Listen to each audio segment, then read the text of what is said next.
Plan என்னங்க? இன்னாரோட நீங்க தான் சேர்ந்து வாழணும் தானங்க தேவனுடைய திட்டமே. இங்க பாருங்க, யோபு ஒரு காரியத்தை சொன்னார், எனக்கு நினைவு வருது. யோபு 23ஆம் அதிகாரம் வாசிங்களேன். இந்த இந்த இந்த இந்த இந்த மனைவியை எடுத்துக்குங்க, கணவன் எடுத்துக்குங்கன்னு ஜெபம் பண்றதெல்லாம் இருக்குல்ல, அதை குறித்து அப்படி வரும்பொழுது ஒரு காரியத்தை சொல்றேன். நீங்க என்னதான் ஜெபம் பண்ணி நீங்க என்னதான் காரியத்தை செஞ்சாலும் ஒரு காரியத்தை நீங்க கவனிக்க வேண்டியது இருக்கு. ஏன்னா எதிர்பார்த்த முடிவை கொடுப்பார் தான், இல்லைன்னு சொல்லலை. ஆனா அவர் ஒரு திட்டத்தை வகுத்து வைத்திருக்கிறாரு. நீ இந்த காரியத்தோட தான் வாழணும்னு. வாசிங்களே 23:9.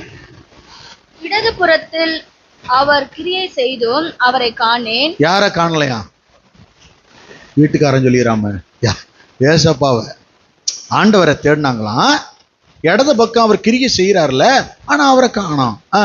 வலது புறத்திலும் நான் அவரை காணாதபடிக்கு ஒளித்திருக்கிறார். வலது புறத்திலும் அவரை பார்க்கிறேன், அவர் காணாம ஒளிஞ்சிருக்காரு. ஆனாலும் நான் போகும் வழியை அவர் அறிவார். எப்படி? ஆனாலும் நான் போகிற வழி அவர் அறிவார். ஏன்? எப்படி? இவர் சொல்றாரு, வலது பக்கத்திலையும் இடது பக்கத்திலையும் பார்க்கிறேன், அவரை காணல, அவரை பார்க்கல. ஆனா என் வழி அவருக்கு தெரியும். ஏன்னா அவர் முன்னாடியே ஒரு டிசைன் பண்ணி வச்சிருக்காரு, இந்த வழியாதான் நீ வருவேன்னு. இவளோட தான் நீ வாழணும். நீ அங்க வந்து ஜெபம் பண்ண முடியாது. எப்படியாச்சும் நீ அவட்ட வந்து காப்பாத்திருங்க ஆண்டவரே. நடக்கவே நடக்காது. அவர் அவளோட தான், அவள் அவரோட தான். அல்லேலூயா. நீங்க அவரோட தான், அவர் உங்களோட தான். இந்த வார்த்தை நல்லா இருக்கா? ஏசப்பா சொன்னையா, சந்தோஷமும் சொல்ல வேணாமாமே.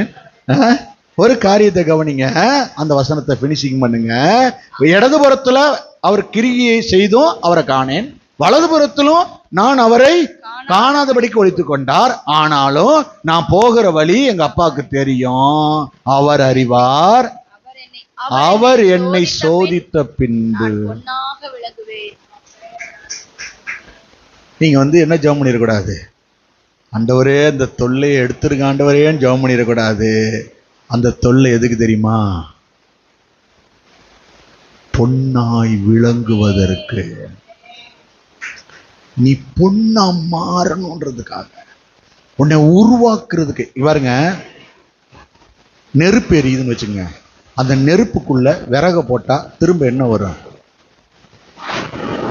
இல்லைங்க, நெருப்பா வருமா? எனக்கு ரொம்ப கடுப்பா